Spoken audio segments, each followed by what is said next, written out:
President of the Russian Federation, Vladimir Vladimirovich Putin.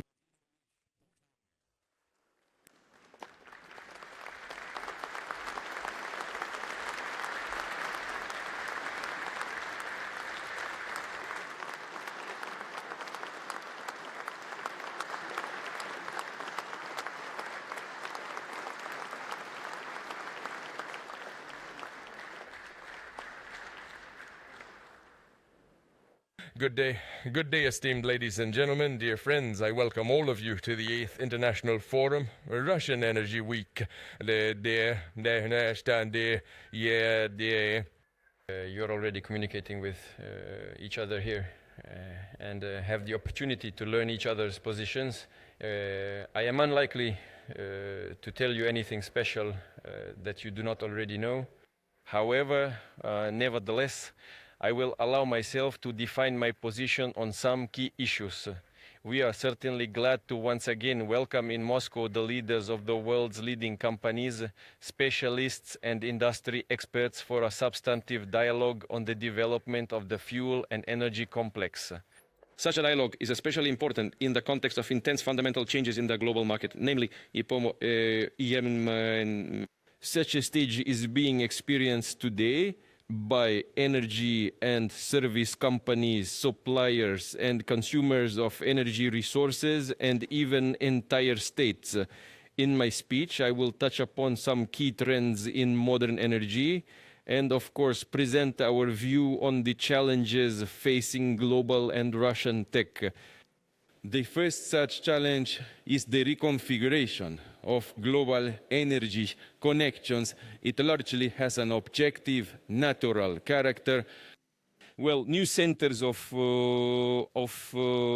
economic development are simply emerging and consumption is growing there. That's all. But we are also facing an artificial disruption of the energy architecture caused by the aggressive and very assertive actions of some Western elites. As you know, many European countries, for example, under political pressure, have refused to purchase Russian energy resources. I have already noted what such a refusal leads to for the Western countries themselves and for their economic and production potential. The consequences of these actions can be seen in the European Union itself, including a decline in industrial output, rising prices due to more expensive overseas oil and gas, a decrease in the competitiveness of European goods and the economy as a whole. According to Eurostat data, the volume of industrial production in the Eurozone in July of the current year remains 1.2% below the levels of 2021. The decline in industrial production continues in the so-called locomotive of the European economy, Germany. In July of the current year, the decrease amounted to 6.6% compared to the average level of 2021. But now, of course, it's not about the problems of Europeans, but about the global energy market as a whole, where, as already mentioned, there is an objective reformatting of supply chains, a shift in energy resource logistics towards the global south, dynamic countries of the Asia-Pacific region, Africa, Latin America, and with more reliable routes, new hubs, ports that would take into account the current and future needs of buyers.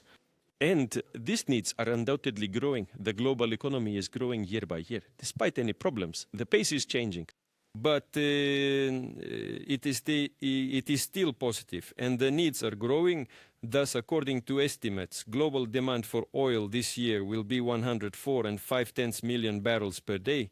That is more than 1 million more than last year. The main factors for consumption growth are the active development of petrochemicals, whose dynamics exceed the growth rates of the global GDP, as well as the transport sector, where many plans to abandon engines, previous plans to abandon internal combustion engines, are realistically being postponed, as they say, to the right. People use cars that run on gasoline, and they will continue to use them. They will keep using them for a long time. Russia, and then, well, electric motors appear. Well, yes, true. But electricity has to come from somewhere. It doesn't just come from the socket.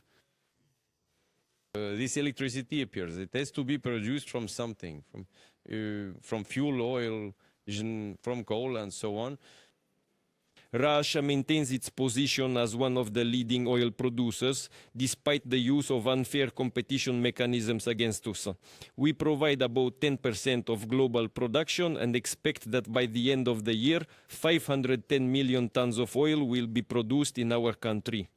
This is about 1% lower than last year, but I want to draw your attention, dear colleagues, this is happening in accordance with the agreements within the OPEC Plus framework, meaning it is a voluntary reduction. The Russian oil sector is operating steadily, planning for the future.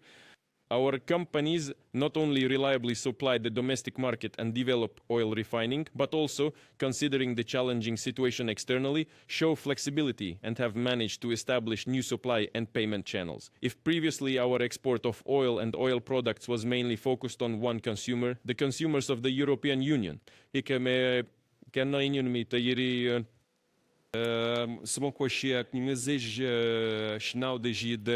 geography is much wider. As I already mentioned, Russia continues cooperation within the framework of OPEC+. Based on mutual interests, we and our partners fulfill obligations to balance the global oil market. I want to point out that this is done not only for producers, but also for consumers. The result of joint efforts is there. First of all, I mean the supply volumes in the market and the price situation. These parameters satisfy both oil producers and consumers, allowing the industry to launch investment projects and, most importantly, provide conditions for a more predictable development of the entire global economy.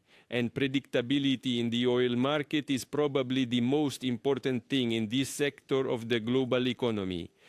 As for the global gas market, the supply chains are also changing here. The reasons are also objective. Gas consumption is steadily growing in the Asia-Pacific region, the Middle East and Latin America, while in Europe, demand for gas is still below the 2019 level. But why is the demand for primary energy lower? Because industrial production is decreasing. It's not needed as much, that's all. It would seem that the refusal of some European countries from Russian gas, the disruption of the well-known Nord Streams cut us off from traditional markets, dealt a blow to an important sector of our fuel and energy complex. And it must be admitted that indeed our gas exports initially decreased, but then began to grow again.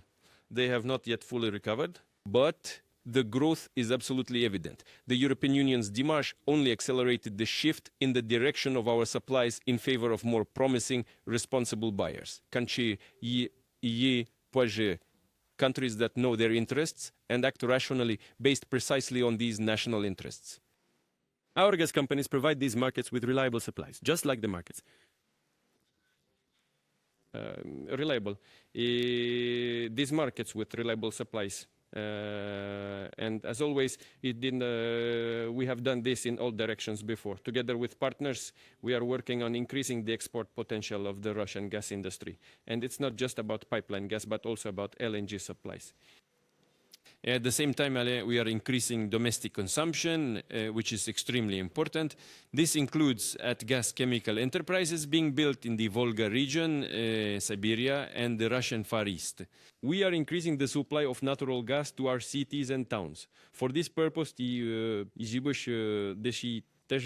in the last 5 years alone, about 100,000 kilometers of gas distribution networks have been laid. As a result, the level of gasification in Russia is approaching 75% and will undoubtedly continue to grow. Here, to be more precise, 74 and 87/10%. And the growth since 2019 amounted to 6 and 1/10 percentage points. The social gasification program continues. In 4 years, almost 1 million households in Russia gained access to pipeline gas. We expect that in the future, this number will increase by another 2 million. Here, to the north, the back gas pipelines have been laid to 1,393,000 plots and 988, almost 989,000 connections have already been completed. Okay, John. At the same time, what would I like to draw attention to? Russia has unique gas reserves. We maintain its production at a high level. However, it is necessary to constantly work on the resource base, replenishing it, including through the development of hard-to-recover reserves. At the beginning of the year, I instructed the government to prepare a special program on this matter in the center of our gas industry in the Yamal-Nenets Autonomous Okrug. And I asked colleagues to carry out this work within the scheduled time frame and to start implementing the program. Now, a few words about the coal sector. Despite negative forecasts from some experts, coal still holds a significant share in the global energy balance. At the same time, clear regional differences are observed. If Western markets are reducing coal demand, then Asian countries are increasing their consumption. It is clear that the question is primarily about the economic efficiency of coal generation. But considering the shift in global business activity to the Asia-Pacific region, it can be expected that the coal market will remain significant and large for decades to come. Yes, like any market, it is cyclical. Now, coal producers are facing a decline in prices. In these conditions, we support our companies and labor collectives, including restructuring loans. I ask the government to continue to keep the situation under control. Together with businesses, just support tools. But the coal industry, in turn, must also improve its own efficiency and competitiveness. Dear colleagues, the second most important global trend is the increasing role of electric power. According to estimates, in the next 25 years, global electricity generation will double, with about 85% of the additional demand forming outside the so-called developed economies in the countries of the global south. The Russian energy system is one of the largest in the world. Our generation facilities have a total installed capacity of almost 270 gigawatts, and this enormous complex operates steadily and efficiently. At the same time, we have local electricity shortages, primarily in areas where large industrial, transport, and logistics projects are being constructed. It is necessary to cover this deficit by developing power grids, updating the fleet of generating equipment, and commissioning new power plants. At the same time, I emphasize that the costs of energy companies should not be mechanically shifted into tariffs onto consumers. More flexible solutions are needed, including regulatory innovations, demand management for electricity, and mechanisms to support investments in the fuel and energy complex. And of course, I expect proposals from the government of Russia on this matter, which we will discuss at a separate meeting in the near future. Here I will remind you about the instructions for developing the retail electricity market. Its conditions and tariff dynamics should meet the interest of both generating companies and consumers, enterprises, organizations, and citizens. I ask the government of Russia to complete the preparation of the concept for the development of competitive retail electricity and capacity markets as soon as possible. I repeat, where there is accessible energy, modern production will emerge and new economy sectors will develop. Capital, technologies, and qualified personnel will flow there. Well, this is in fact clear to everyone. In September, at a meeting in Vladivostok, we talked about creating an energy balance for the Far Eastern Federal District of the Russian Federation. This systemic document considers all optimal energy sources for each region: coal, gas, fuel oil, water resources, and sets long-term volumes of energy resource supply in the Far East. I asked the government of Russia to determine the place of fuel and energy balances in the country's Zichy strategic document system. together with colleagues from the regions, prepare such balances for all federal districts of Russia and based on them form a modern digital management system for the energy supply of the regions. This system, I repeat, should take into account the use of different types of fuel and energy resources that are most effective for each region of our country. Next, I have already noted that the Russian energy balance is one of the greenest in the world. Russian colleagues have surely mentioned this as well. That is the overwhelming share of energy, electricity in Russia, namely 87%, is produced with minimal or zero carbon footprint. I mean gas, nuclear generation, renewable energy sources, and hydropower. Our companies implement projects of green, sustainable generation not only in Russia but also abroad. For instance, with the participation of domestic scientists, engineers, and managers, more than 400 projects in the field of hydropower have been implemented in 55 countries worldwide. Rus Hydro, our leading company in this field, builds hydroelectric power plants and water infrastructure, adhering to environmental safety standards and practicing careful, prudent water use. Solid experience is also possessed by another of our high-tech leaders, Rosatom. It occupies about 90% of the global market for the construction of nuclear power plants, about 90%. Worldwide, 110 power units of domestic Russian design have been built. Russia is the only country in the world with expertise across the entire nuclear energy chain. And when building abroad, we not only construct facilities, but together with partners, we create the future of the energy sector and related industries, forming a solid national, personnel, scientific, and technological development base for the entire country. On this basis, we are constructing nuclear power plants in Egypt, Bangladesh, Turkey, on intent to deepen cooperation in the nuclear sector with countries of the global south through BRICS.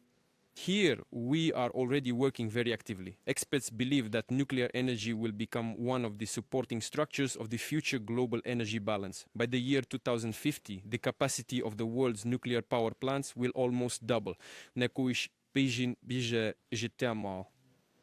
In Russia, over the next 15 years, more than 29 gigawatts of nuclear power plant capacity, including small nuclear power plants, are planned to be commissioned. And small nuclear power plants, for now, besides us, no one is building them. There are plans, but in reality, nothing is happening in the world. Only we are doing this. Nuclear generation will appear in our Far East and in Siberia. I would like to note that nuclear energy is assigned an important role in supplying consumers, whose role is expected to increase significantly in the future. I mean electric transport, of course, the same one I mentioned, industrial robots, automated systems in the service sector. The growing demand for electricity is driven by the digital economy, including artificial intelligence tools, blockchain, and data storage and processing facilities. According to some estimates, the energy consumption of data centers worldwide is already comparable to that of the entire heavy industry. It is obvious that the directions I just mentioned are a powerful factor for development. They largely determine the global competitiveness of countries, the efficiency of national economies, and the quality of life for people. This means our plans for developing the domestic fuel and energy complex must take all these trends into account. We are trying to do just that. I propose to focus on supplying the digital economy and data centers with local generation facilities, stations that use resources specialists call stranded, that is, they are far and expensive to transport, so it is more efficient to use them at the extraction site. I ask the government to present proposals for organizing such a model. I also ask to explore the use of advanced clean coal generation to meet the needs of digital infrastructure, data storage and processing centers, and so on. Such facilities are located directly in our coal mining regions. These are modern jobs, and there is the diversification of the local economy. Dear friends, now, the third feature of modern energy, or rather, the challenge facing participants in this global market. It concerns the technological sovereignty of countries that produce oil and gas and other energy resources. I am sure you also talked about this at your meetings. We saw how the same elites of Western countries suddenly refused to service equipment for the fuel and energy complex supplied to Russia. They officially declared that they would not fulfill their obligations. But they only showed once again that they are unreliable partners. Their actions are directly related to the political situation, and sometimes this political situation is used for unfair competition. And it is clear that commercial entities were forced to act this way. To be honest, I mean Western commercial entities. They were forced to act this way under the pressure of their ruling political elites. But the fact remains, Western equipment technologies for the fuel and energy sector can become unavailable at any moment due to geopolitical reasons. Unavailable not only for Russia, but also for any other energy resource supplier that someone in the West considers an inconvenient competitor or simply an uncooperative country.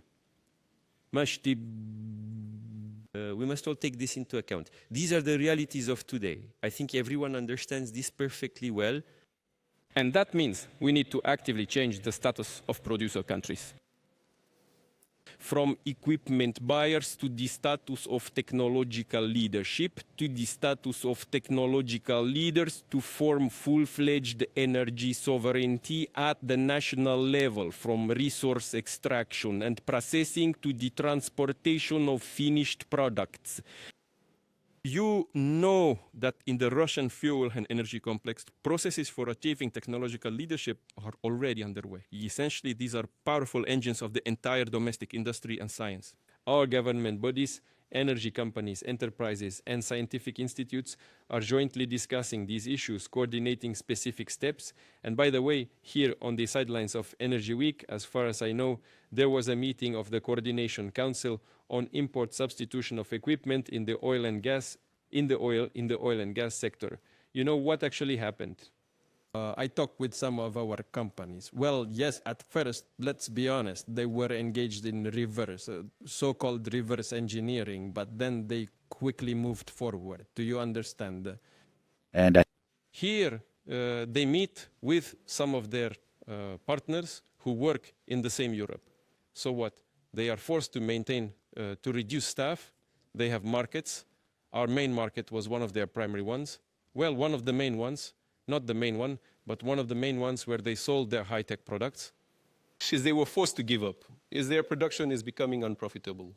They are reducing their workforces, and technologies are starting to be lost. Meanwhile, our specialists are expanding and becoming technological leaders because the domestic market allows for production at a good, profitable level.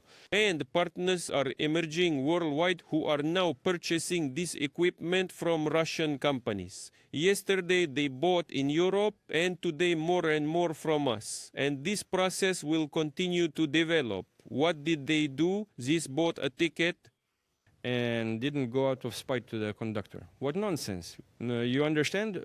Rubbish. But these are the realities of today's existence. Domestic services already cover the main demand for drilling in Russia. Our production of extraction equipment and field chemicals is growing, and our own technological solutions are being implemented in the servicing of fields and infrastructure. If previously much of what I just listed was done by foreign organizations, as I just mentioned, now it is increasingly being handled by our specialists, Russian specialists. Russia possesses enormous engineering potential and significant scientific and practical groundwork in the fuel and energy complex, which, as they say, have stood the test of time, proving their effectiveness in harsh natural and climatic conditions. We have the competencies, experience, and developments to advance even in complex energy sectors to extract hard-to-recover reserves, which is especially relevant for the oil industry. And we will do this not only independently, but also together with friendly countries that understand the geopolitical risks well. Russia offers comprehensive technological cooperation for energy countries, which is independent of sanctions and external pressure, a true partnership based on the exchange of knowledge, experience, and the creation of industrial alliances. Moreover, the results of such a partnership should benefit everyone, everyone involved in this work. But, regarding the equipment, I was just talking about this, just talking about nuclear energy.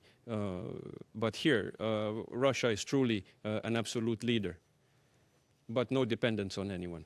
Everything that is done in the nuclear field is done in Russia. Absolutely everything will be the same in all types of the energy sector and in oil and gas equipment as well. Dear colleagues, in business expert circles, there is an increasing opinion that the world is entering an era of energy realism. Reckless, I would say, irresponsible actions of some Western elites have led to the fact that the focus is no longer on the parameters of the energy transition or comparisons of emissions from different types of fuel. Access to fuel and energy, the presence of networks and pipelines, and the installed capacity of energy systems play a defining and increasingly significant role. In these conditions, it is especially important to effectively manage resource extraction and reserves, ensure technological and environmental development of the industry to supply the domestic market, achieve national development goals, and fulfill external agreements. We have always done this, are doing it, and will undoubtedly continue to do so. This is one of our absolute priorities. Understanding these tasks and challenges, Russia intends to strengthen its position as a global energy leader, develop partnerships to build a fair and sustainable model of global energy in the interest of future generations. And I very much hope that the Russian Energy Week will make a significant contribution to this joint effort of ours. I wish the participants and guests of the forum success and all the best. I am sure that many useful meetings, conversations, and discussions have already taken place. And if that is the case, then we are very glad, and it means that the goal for which we invite you to Russia is being achieved. Thank you for your attention. Thank you very much.